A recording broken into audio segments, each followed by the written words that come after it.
Samantala mga kabrigada, ang Garcetorena, Camarines Sur, wala pa ring network signal matapos ang hagupit ng bagyong Pipito.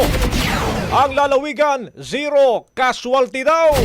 Brigada Janessa Sabilla, ibrigada mo. Brigada Live Report. Mapuwersang hangin ang naramdaman sa Garcetorena, Camarines Sur sa pagdaan ng bagyong Pipito. Winasak ang maraming kabahayan sa Partido area, lalo na sa Garcetorena at Caramoan. Sa kabila nito, zero casualty ang Camarines Sur ayon sa Police Provincial Office at kay Governor Luis G. Villapuerte. Problema ngayon sa Garcetorena ang network signal. Hindi pa makakuha ng malinaw na datos sa bayan dahil iniisa-isa pang puntahan ang mga barangay.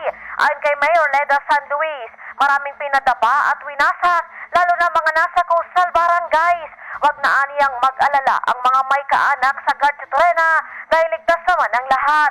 Gamit ng munisipyo ang satellite internet upang makapagpaabot ng impormasyon. Dahil kayo magpararalita, hindi man kaspal.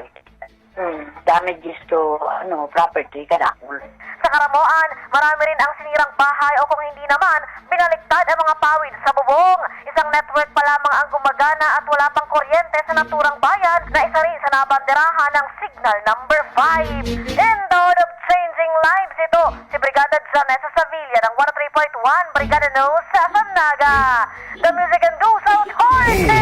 Ataw, Brigada Balita Nationwide.